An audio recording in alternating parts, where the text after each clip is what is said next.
Hello students, आज हम बात करेंगे 11वीं कॉमर्स के सब्जेक्ट अकाउंट्स की। और इसमें हम जो चैप्टर कर रहे हैं वो चैप्टर है फाइनेंशियल स्टेटमेंट का। आज हम फाइनेंशियल स्टेटमेंट के न्यूमेरिकल क्वेश्चन स्टार्ट करते हैं। तो चलिए अपनी बुक का फर्स्ट क्वेश्चन स्टार्ट कीजिए।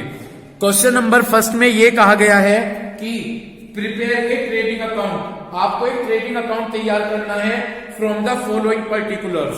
ये जो इंफॉर्मेशन दी गई है इनसे हमें ट्रेडिंग अकाउंट तैयार करना है। आप सभी को पता है कि कल मैंने आपको ट्रेडिंग अकाउंट का फॉर्मेट बताया था कि किस तरह से हम ट्रेडिंग अकाउंट तैयार करते हैं। ओके, तो क्वेश्चन नंबर 1 में हमसे ये कहा गया कि हमें जो इंफॉर्मेशन दी गई है इनसे हमें ट्रेडिंग अकाउंट तैयार करना है।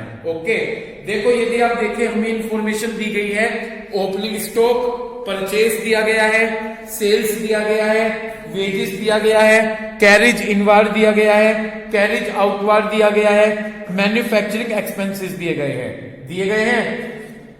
दूसरी तरफ यदि आप जाकर देखें तो हमें परचेज रिटर्न दिया गया है, सेल्स रिटर्न दिया गया है, गैस, कोल और पावर दी गई है, डॉक चार्जेस दिए गए हैं, फैक्ट्री लाइटिंग है और ऑफिस लाइटिंग है। उसके बाद हमें नीचे बताया गया है कि क्लोजिंग स्टॉक की कितनी वैल्यू है। क्लोजिंग स्टॉक की जो वैल्यू बताई गई है वो 6 लाख रुपीज बताई गई है। तो हमें सभी इंफॉर्मेशन दी गई है, हमें इनसे क्या बनाना है, हमें इनसे प्रिपेयर करना है ट्रेडिंग अकाउंट। तो बच्चों कल आपने सभी ने समझा था कि ट्रेडिंग अकाउंट का मैंने आपको फॉर्मेट बताया था कि डेबिट साइड में क्या लिखते हैं और क्रेडिट साइड में क्या लिखते हैं। अंश आपको मिला नहीं है क्या क्वेश्चन? कल मैंने आपको सब बताया था कि किस तरह से डेबिट साइड में क्या लिखते हैं और क्रेडिट साइड में क्या लिखते हैं। तो मैं स्टार्ट करता हूं अपना क्वेश्चन नंबर 1। क्वेश्चन नंबर 1 में मेरे से कहा गया कि मुझे ट्रेडिंग अकाउंट तैयार करना है। ओके, तो मैंने अपना ट्रेडिंग अकाउंट का फॉर्मेट प्रिपेयर कर लिया। तो जब मैं ट्रेडिंग अकाउंट का फॉर्मेट तैयार करूंगा तो होगा पर्टिकुलर अमाउंट और पर्टिकुलर अमाउंट। ये मेरा फॉर्मेट होगा ट्रेडिंग अकाउंट का। ओके, ये डेबिट साइड होगी और ये क्रेडिट साइड होगी। मैं आपको रिमेंबर करा देता हूं, मैंने ट्रेडिंग के क्रेडिट साइड में 2 ही चीज बताई थी। सेल्स बताया था, सेल्स से सेल्स रिटर्न और क्लोजिंग स्टॉक। इधर मैंने आपको बताया था ओपनिंग स्टॉक, परचेज से परचेज रिटर्न माइनस करेंगे और बहुत सारे डायरेक्ट एक्सपेंसेस समझाए थे, वो सभी हम यहाँ पर लिखेंगे। तो कहने का मतलब है डेबिट साइड में जितने भी एक्सपेंसेस होंगे वो हम सभी लिखेंगे। स्टार्ट करता हूं। सबसे पहले यदि आप जाकर देखिए क्वेश्चन में ओपनिंग स्टॉक दिया गया है और कल मैंने आपको बताया था कि ओपनिंग स्टॉक हम डेबिट साइड में लिखेंगे। तो मैंने यहां पर लिख दिया टू ओपनिंग स्टॉक। कितना दिया गया है हमें ओपनिंग स्टॉक? हमें दिया गया है 2,50,000 रुपीज। इतनी बात क्लियर हो गई? तो हमें सबसे पहले क्या दिया गया? ओपनिंग स्टॉक लिख लिया हमने। कोई प्रॉब्लम है क्या यहां तक? कोई प्रॉब्लम है? तो ओपनिंग स्टॉक हम डेबिट साइड में लिखते हैं। तो हमने अपना ओपनिंग स्टॉक लिख लिया। इसके बाद पहले तो कुछ प्रोसीजर होता है जो आप खुद से फॉलो कर लीजिए। जब आप ट्रेडिंग अकाउंट तैयार करें तो सबसे पहले देख लीजिए ओपनिंग स्टॉक दिया गया है क्या। ओके, उसके बाद आप देख लीजिए कि परचेज दिया गया है क्या, परचेज रिटर्न दिया गया है क्या, सेल्स दी गई है क्या, सेल्स रिटर्न दी गई है क्या। ये कुछ सर्टेन इंफॉर्मेशन आप चेक कर लें। ओके, तो सबसे पहले मुझे देखो पर्टिकुलर में ओपनिंग स्टॉक दिया गया तो मैंने इसे डेबिट साइड में लिख लिया टू ओपनिंग स्टॉक 2,50,000 रुपीज। कोई दिक्कत? नेक्स्ट टर्म देखिए क्या दी गई है? परचेज दी गई है।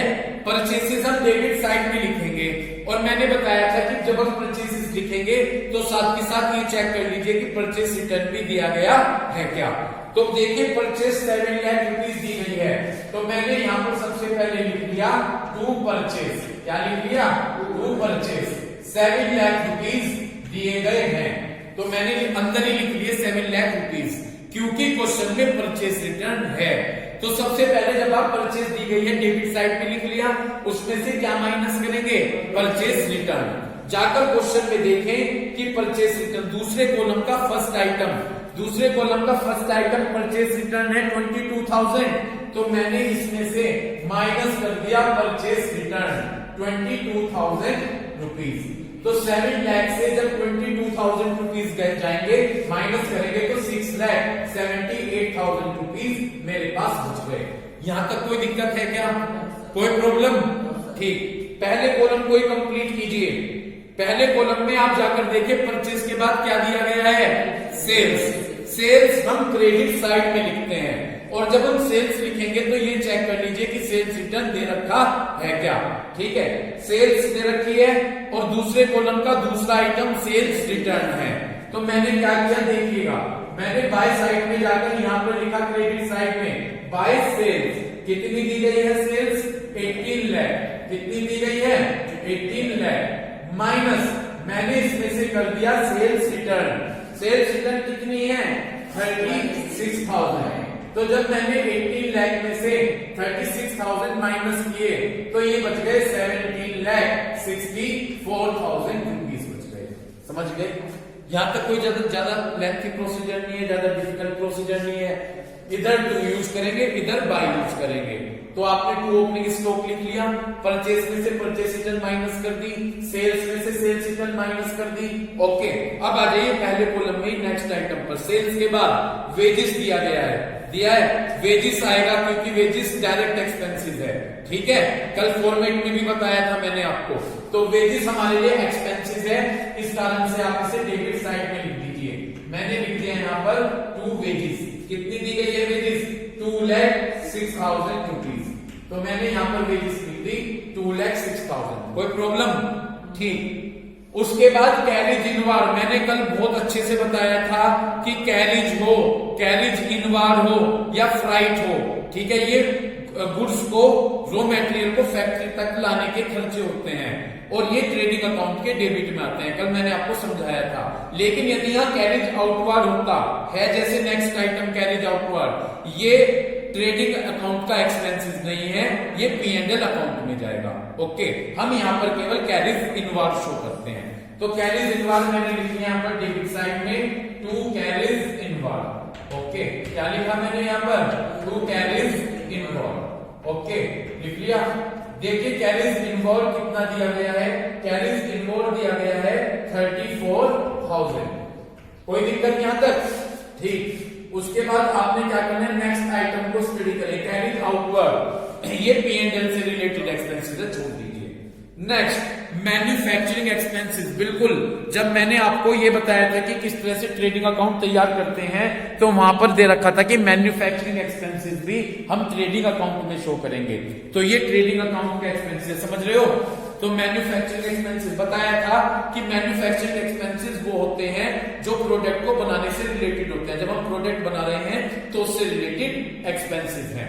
तो मैंने जाकर यहां पर लिखा to manufacturing expenses. Okay, to manufacturing expenses. बेटा आप सभी के क्लियर हो रही है क्या बात? ये टू मैन्युफैक्चरिंग एक्सपेंसेस जो दिए गए हैं 2,48,000 रुपीज। यहां तक कोई दिक्कत? इसके बाद फर्स्ट कॉलम तो हमारा कंप्लीट हो गया, सेकंड कॉलम पर फोकस करें। परचेज रिटर्न हो चुका है, सेल्स रिटर्न हो चुका है, गैस, फ्यूल और पावर बिल्कुल आएंगे। ठीक है, ये स्टोर वाला आइटम में था, स्टोर यूज है ना, उससे रिलेटेड एक्सपेंसेस है। तो ये हमारे ट्रेडिंग के खर्चे हैं, लिखिएगा डेबिट में। क्या लिखेंगे यहाँ पर, टू स्टोर गैस, फ्यूल और पावर है, सॉरी, तो लिख दिया मैंने यहाँ पर क्या। और वैसे आपको पता है गैस, फ्यूल, पावर जब हम मैन्युफैक्चरिंग करते हैं फैक्ट्री में तो ये यूज होते हैं ना, गैस, फ्यूल एंड पावर। तो मैंने यहाँ पर डेबिट साइड में लिख दिया गैस, फ्यूल एंड पावर। कितनी अमाउंट दी गई है इसकी अमाउंट दी गई है जी 75,000 रुपीज। कोई प्रॉब्लम है क्या यहाँ तक? ठीक, याद आ गया होगा डॉक चार्जेस। मैंने कहा था सीधे आपको डॉक चार्जेस ही मिलेंगे जब हम गुड्स को शिप के थ्रू भेज रहे हैं, तो शिप से रिलेटेड एक्सपेंसेस। और मैंने आपको कहा था कि आपको डॉक चार्जेस के नाम से ही मिलेगा। तो ये हमारे लिए एक्सपेंसेस है, ट्रेडिंग अकाउंट के डेबिट साइड में ही शो करेंगे। तो मैंने यहाँ पर लिख दिया टू डॉक चार्जेस। ओके, क्या लिखा है यहाँ पर, टू डॉक चार्जेस। कितना दिया गया है, ये दिया गया है 8,000 रुपीज। कोई प्रॉब्लम? नेक्स्ट दो आइटम बचे हैं, एक तो है फैक्ट्री लाइटिंग और एक office lighting. Factory lighting trading account से रिलेटेड है और ऑफिस की लाइटिंग वो P&L से रिलेटेड है। ठीक है ना जी? तो हमारा यहाँ पर केवल ये जो फैक्ट्री लाइटिंग और ऑफिस लाइटिंग है, इसमें से हमारा ट्रेडिंग से रिलेटेड जो एक्सपेंसेस है वो क्या है, फैक्ट्री लाइटिंग। तो इसे मैं डेबिट में लिख दिया, मैंने यहाँ पर लिख दिया टू फैक्ट्री लाइटिंग। ये मैंने लिख दिया यहाँ पर टू फैक्ट्री लाइटिंग। ठीक, कितनी है फैक्ट्री की लाइटिंग से रिलेटेड एक्सपेंसेस? 96,000 रुपीज। ओके, कोई दिक्कत है क्या भाई यहाँ तक आप सभी को? बस ये इसी कारण से कल मैंने जो स्टडी स्टूडेंट करेगा उसको कल मैंने थ्योरी समझाई थी सारी, और जिसने पढ़ाई की होगी उसे पता होगा कि ये सारे एक्सपेंसेस हमने कल डिस्कस किए थे। ओके, लास्ट में आ जाओ, टेबल के नीचे क्लोजिंग स्टॉक दे रखा है। क्लोजिंग स्टॉक मैंने बताया था कि क्रेडिट साइड में आप शो करेंगे बाय क्लोजिंग स्टॉक। कितना दिया गया है क्लोजिंग स्टॉक? क्लोजिंग स्टॉक हमें दिया गया है 6 लाख रुपीज। कितना दिया गया है? 6 लाख रुपीज। किसने बोला था और हंसते हो? गलती क्यों हुई? जब बार बार बता रहा हूं ना कि अगर गलत बोलोगे तो मत बोला करो बीच में। ये रोज के काम ही हिला रह गए यहाँ पे, और तुम हंस रहे हो बिना बात में इसकी बात देखकर। इस तरह से हमने फॉर्मेट तैयार कर लिया सारा। ठीक है, अब हम क्या करेंगे? अब हम इसके बाद टोटल करेंगे। कल मैंने आपको एक चीज बताई थी, यदि क्रेडिट साइड का टोटल ज्यादा होगा डेबिट साइड के कंपेयर में तो यहां पर ग्रॉस प्रॉफिट बचेगा, और यदि डेबिट साइड का टोटल ज्यादा होगा क्रेडिट साइड से तो ग्रॉस लॉस बचेगा। यदि मैं क्वेश्चन को देखूं तो इस केस में यहां पर हमारा क्रेडिट साइड का टोटल ज्यादा है। किधर का टोटल ज्यादा है? क्रेडिट साइड का। ओके, तो यहां पर क्रेडिट साइड का टोटल जब ज्यादा है तो यहां पर बचेगा ग्रॉस प्रॉफिट। क्या बचेगा? Gross profit. Okay, gross profit carry down, ये हमारा ग्रॉस प्रॉफिट बचेगा। इसके बाद हम क्या करेंगे? दोनों तरफ का टोटल लगाएंगे। जब मैं इधर का टोटल लगाऊंगा तो 17 में 6 ऐड किया 23,64,000, तो मैंने किया 23,64,000 टोटल आ गया मेरा। इन दोनों को प्लस कर दिया तो 23,64,000 आ गए। 23,64,000 से मैं जब इन सब आइटम्स को माइनस करूंगा, ठीक है, तो मेरा ग्रॉस प्रॉफिट बचेगा 7,69,000। क्या खुद से कर लीजिएगा, बिल्कुल सही आएगा। इसमें से ये सभी अमाउंट माइनस कर दीजिएगा तो ये हमारा ग्रॉस प्रॉफिट आ जाएगा 7,69,000। कोई प्रॉब्लम? तो इस तरह से हमें क्वेश्चन नंबर 1 में ट्रेडिंग अकाउंट बनाने को कहा था, हमने वो ट्रेडिंग अकाउंट प्रिपेयर कर लिया। क्वेश्चन नंबर 2 पर फोकस कीजिएगा। कौन से क्वेश्चन पर फोकस करोगे? Question number 2। ठीक है, क्वेश्चन नंबर 2 पर फोकस कीजिए। क्वेश्चन नंबर 1 उम्मीद है क्लियर हो गया होगा। क्वेश्चन नंबर 2 में आपसे कहा गया कि ये सभी आपको इंफॉर्मेशन दे रखी है, आपको इससे फिर ट्रेडिंग अकाउंट तैयार करना है। क्या तैयार करना है? Trading account. एक बात याद रखिएगा, मुझे ध्यान से सुनिए। इस क्वेश्चन में सेकंड के ए पार्ट में एडजस्टेड परचेज दिया है। दिया है क्या? एडजस्टेड परचेज के नीचे अंडरलाइन कर दीजिए। एडजस्टेड परचेज के नीचे अंडरलाइन कर दीजिए। दिया है एडजस्टेड परचेज। नीचे जाकर हिंट में देखो, एडजस्टेड परचेज का फॉर्मूला होता है net purchase plus opening stock minus closing stock. तो एडजस्टेड परचेज का क्या फॉर्मूला है? Net purchase plus opening stock minus closing stock. Net purchase को ऊपर ब्रैकेट में लिख लो। नेट परचेज का मतलब होता है परचेज में से परचेज रिटर्न माइनस कर दिया गया हो। यदि आपने परचेज में से परचेज रिटर्न माइनस कर दिया है तो वो नेट परचेज कहलाता है। समझ गए? यदि आपने परचेज में से क्या माइनस कर दिया होगा? परचेज रिटर्न, तो वो आपका नेट परचेज कहलाता है। क्या कहलाता है? नेट परचेज कहलाता है। इतनी बात क्लियर हो गई? ठीक, तो एडजस्टेड परचेज का फॉर्मूला है net purchase plus opening stock minus closing stock. अब मैं क्या कहना चाह रहा हूं सुनिएगा। यदि अब आप क्वेश्चन नंबर 2 के ए पार्ट में जाकर देखें क्या दे रखी है? Adjusted purchase. तो it means that adjusted purchase में एक तो परचेज आ गई, एक ओपनिंग स्टॉक आ गया और एक क्लोजिंग स्टॉक आ गया। तो अब अगर हमें क्वेश्चन में ओपनिंग स्टॉक और क्लोजिंग स्टॉक दिया होगा तो हम नहीं लिखेंगे, क्योंकि वो एडजस्टेड परचेज के अंदर कंसीडर हो गया है। समझ गए? क्यों नहीं लिखेंगे ओपनिंग और क्लोजिंग स्टॉक? क्योंकि वो कहां एडजस्ट कर दिया गया है? एडजस्टेड परचेज में। तो एडजस्टेड परचेज में परचेज भी कंसीडर हो गई, ओपनिंग स्टॉक भी कंसीडर हो गया और क्लोजिंग। तो हमें ना तो ओपनिंग स्टॉक लिखने की जरूरत ना क्लोजिंग स्टॉक लिखने की जरूरत, केवल एडजस्टेड परचेज लिख देंगे। शुरू करूं मैं क्वेश्चन? ठीक, हमसे क्वेश्चन नंबर 2 के ए में ट्रेडिंग अकाउंट बनाने के लिए कहा है। तो मैंने लिख लिया यहाँ पर ट्रेडिंग अकाउंट। उसी तरह से मैंने यहाँ पर अपना फॉर्मेट तैयार कर लिया, ठीक है।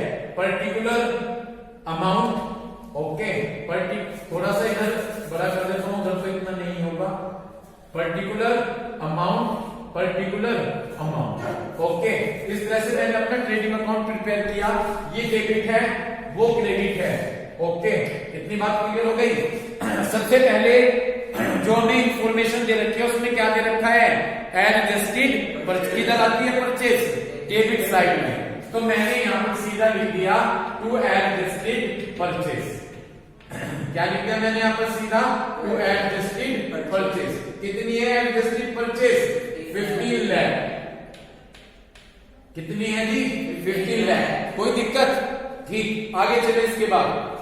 अब एडजस्टेड परचेज तो मैंने लिख दी, इसमें ओपनिंग स्टॉक भी एडजस्ट हो गया और क्लोजिंग स्टॉक भी, दोनों को छोड़ देंगे। आगे चलिए, सेल्स दे रखी है 21,40,000, मिल गई। सेल्स किधर लिखते हैं, क्रेडिट साइड। रिटर्न इनवार दे रखा है, रिटर्न इनवार सेल्स रिटर्न कहलाएगी। रिटर्न इनवार क्या कहलाएगी, सेल्स। तो सेल्स में से क्या माइनस कर दूं, सेल्स रिटर्न। तो मैंने यहां पर लिखा बाय सेल्स, ओके। क्या लिखा है यहां पर, बाय सेल्स। कितनी है सेल्स, 21,40,000 में से मैंने माइनस कर दिया सेल्स रिटर्न 40,000। तो इस तरह से 21,40,000 से जब माइनस करके बचेंगे, ये बचा 21 लाख। ये क्या बचा, 21 लाख। कोई दिक्कत, ठीक। आगे चलिए, आउट, खड़े हो। इसे ध्यान रखो, मेरी वीडियो बन रही है, ठीक है ना। Next, freight and packing. Next क्या है, फ्राइट एंड पैकिंग। फ्राइट और पैकिंग डायरेक्ट एक्सपेंसेस हैं। क्या है जी, डायरेक्ट एक्सपेंसेस हैं। तो यहां पर हम इन्हें डेबिट साइड में लिखेंगे। हमने लिख दिया यहां पर टू फ्राइट एंड पैकिंग, ठीक है। ये हमारे लिए डायरेक्ट एक्सपेंसेस हैं। तो ये मैंने लिख दिया टू फ्राइट। फ्राइट को क्या कहते हैं, कैरीज इनवार। कल बताया था सामान को फैक्ट्री तक लाने के खर्चे, तो डायरेक्ट खर्चे हैं। तो हमने लिख दिया freight and packing 15,000 rupees, okay. इतनी बात क्लियर हो गई। Next, packing expenses on sales. Sales के नीचे अंडरलाइन कर लें। कल भी मैंने बताया था कि यदि कोई खर्चा परचेज से रिलेटेड है, किससे रिलेटेड है, परचेज, तो उसे ट्रेडिंग अकाउंट में लिखते हैं। और कोई खर्चा सेल से रिलेटेड है तो वो P&L अकाउंट में आता है, क्योंकि एक्सपेंसेस किससे रिलेटेड है, सेल से। छोड़ दीजिए, ठीक है। कहां पर जाएगा ये, P&L अकाउंट में। नेक्स्ट है डेप्रिसिएशन, बिल्कुल P&L में जाएगा, ठीक है। Next, factory expenses. फैक्ट्री के खर्चे तो हम ट्रेडिंग अकाउंट में लिखते हैं, तो मैंने यहां पर लिख दिया टू फैक्ट्री एक्सपेंसेस। क्या लिख दिया मैंने यहां पर, टू फैक्ट्री एक्सपेंसेस। कितने दिए गए हैं, 60,000 रुपीज। बस जी, क्लोजिंग स्टॉक लेंगे, छोड़ देंगे, क्योंकि वो कहां हो गया कैलकुलेट, एडजस्टेड परचेज में। इस तरह से हमने बना लिया अपना ट्रेडिंग अकाउंट प्रिपेयर कर लिया। अब फिर वही बात है, देखिए किधर का टोटल ज्यादा है, क्रेडिट साइड का टोटल ज्यादा है, तो यहाँ पर टू ग्रोस प्रॉफिट बचेगा। क्या बचेगा यहाँ पर, to gross profit carrying down, CD। और इतना करने के बाद दोनों तरफ का टोटल लगा लीजिए। इतना करने के बाद क्या कीजिए, दोनों तरफ का टोटल लगा लीजिए। यहाँ पर 21 लाख आ गए, इधर का टोटल एक्सेस था, इधर भी 21 लाख लिख दिए। 21 लाख से मैंने माइनस किए 15 लाख, 15,000 और 60, 15,75,000। 21 लाख से जब आप 15,75,000 माइनस करोगे तो ग्रोस प्रॉफिट आ जाएगा 5,25,000 रुपीज। तो ये रहा मेरा सेकंड क्वेश्चन का ए पार्ट। मुझे उम्मीद है बड़ा सिंपल सा क्वेश्चन था, आपने इसे क्लियर किया होगा। अब हम मूव करेंगे क्वेश्चन नंबर सेकंड के बी पार्ट पर। सेकंड के बी पार्ट में आपको ग्रोस प्रॉफिट निकालना है। एक काम कीजिएगा, ये क्वेश्चन खुद से कर लीजिएगा, ठीक है। ऐसे ही ट्रेडिंग अकाउंट बनाकर ग्रोस प्रॉफिट निकाल दीजिएगा, ठीक। Question number third. अब हम क्वेश्चन नंबर थर्ड के ए पार्ट पर फोकस करते हैं, ठीक है। लेकिन जब हम क्वेश्चन नंबर थर्ड का ए पार्ट करेंगे तो इससे पहले आपको 2-3 फॉर्मूले क्लियर हो जाने चाहिए, ठीक है ना। वो फॉर्मूले मैं आपको बुक में दिखाता हूं। वैसे तो मेरे 12th क्लास में भी है फॉर्मूला, 12th का याद है मेरे, लेकिन देखता हूं आपकी बुक में कौन सा फॉर्मूला दिया गया है कॉस्ट ऑफ गुड्स सोल्ड का। ठीक है, मैं आपको फॉर्मूला बता देता हूं और उससे आप टिक मार्क कर लीजिएगा। ये है पेज नंबर 21.8, ठीक है ना जी। 21.8 cost of goods sold, cost of goods sold 21.8 cost of goods sold का फॉर्मूला दिया गया है ओपनिंग स्टॉक, ठीक है, मिल गया सभी को। Opening stock plus purchases. Okay, यहां पर मैं एक बात कहना चाहूंगा, जो ये परचेसेस वर्ड है इसमें क्या है, परचेस में से परचेस रिटर्न माइनस करके कंसीडर करेंगे। जो ये परचेसेस है, परचेस में से क्या माइनस करके करेंगे, परचेस रिटर्न। तो ओपनिंग स्टॉक प्लस परचेस, ठीक है ना। उसके बाद दिया गया है प्लस डायरेक्ट एक्सपेंसेस। क्या दिया गया है, डायरेक्ट एक्सपेंसेस। कल में डायरेक्ट एक्सपेंसेस सारे टेबल में बता रखे हैं। जब ट्रेडिंग अकाउंट का फॉर्मेट समझाया था उसमें जितने भी खर्चे थे, वेजेस, फ्राइट, कैरेज, मैन्युफैक्चर, वो सब डायरेक्ट एक्सपेंसेस होते हैं। ठीक है, तो प्लस डायरेक्ट एक्सपेंसेस और माइनस क्लोजिंग स्टॉक, ये मेरा फॉर्मूला है कॉस्ट ऑफ गुड्स सोल्ड का। ठीक है जी, क्लियर हो गई बात। देखो इन्होंने हिंट में दे भी रखा है, डायरेक्ट एक्सपेंसेस का मतलब है जो एक्सपेंसेस आपने कहां डेबिट किए हैं, ट्रेडिंग अकाउंट में। मिल गई लाइन लिखी हुई, कहां है, कौन से पेज पर है लाइन लिखी हुई, 21.8। ओके, इसके अलावा कॉस्ट ऑफ गुड्स सोल्ड के दो फॉर्मूले और होते हैं। ठीक है, कितने फॉर्मूले और होंगे, दो फॉर्मूले। तो कॉस्ट ऑफ गुड्स सोल्ड के हमारे पास और भी दो फॉर्मूले हैं, देखिएगा।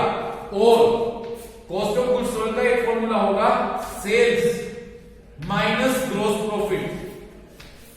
क्या होगा जी, सेल्स माइनस ग्रॉस प्रॉफिट। और एक और फॉर्मूला होता है सेल्स प्लस ग्रॉस लॉस। तो यहां पर कॉस्ट ऑफ गुड्स सोल्ड के ये तीन फॉर्मूले हैं। इतनी बात क्लियर हो गई। तो कॉस्ट ऑफ गुड्स सोल्ड के कितने फॉर्मूले हो गए, तीन।